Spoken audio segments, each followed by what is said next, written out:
But yeah, I want to throw my You have hat a in point. here and also speak on this. Oh my God.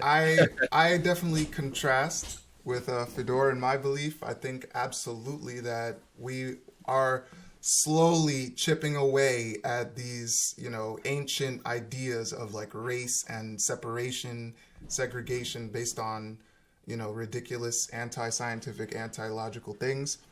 And I think it's a product of technology mostly and communication. We're seeing these kind of protests and these basically moving the needle on the discussion of things. People can no longer just hide and just, keep their beliefs bottled up to themselves or to their small community.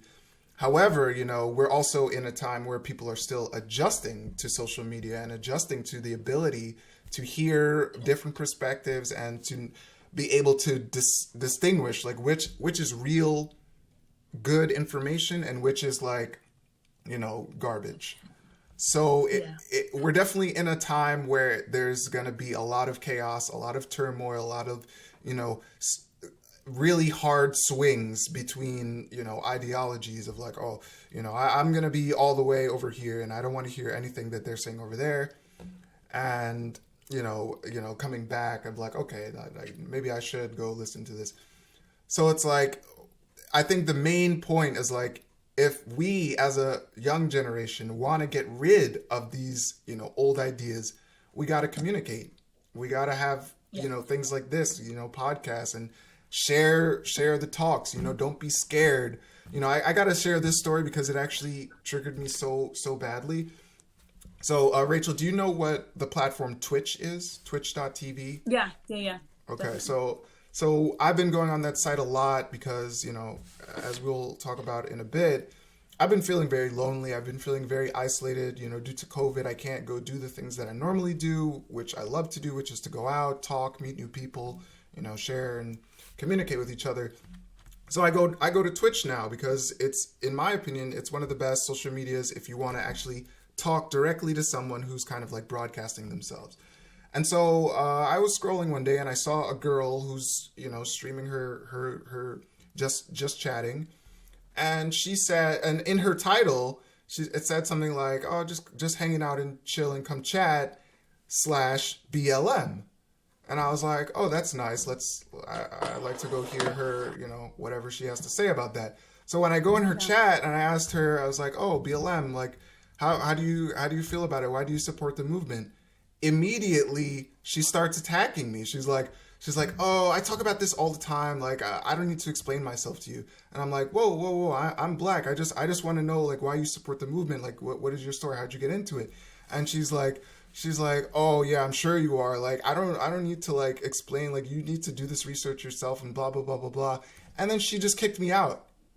So I was like, what? How can you put that tag in your title and not just express yourself, not just explain? It's not like I asked her in such a way that I was like, I don't know, like demeaning her. I just asked a simple question, Yeah. like, why do you support the movement? Yeah. It's not that hard to answer that.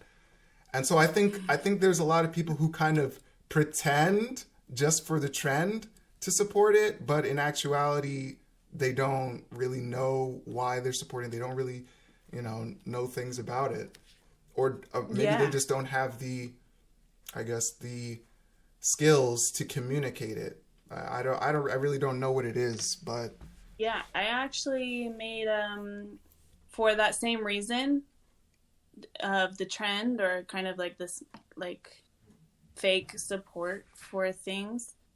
I guess I kind of like made a promise to myself to stop posting so much stuff about it online because it was feeding my ego way too much to be considered um like a white person who is woke or a white person who is an ally. Like I don't think I know at all what that means truly. Like I'm so young.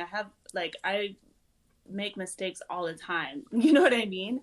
And Mm, I want people to know based on their interactions with me what I'm about, not because I post about it all the time online. Because after June and after what happened to George Floyd, I saw a lot of people that I know in real life are pretty racist or say or do microaggressions all the time, you know what I mean? And they were posting the most and like reposting the most stuff online, and I was just like, man, it's just much more of an inner job than that, like an inwards job than that.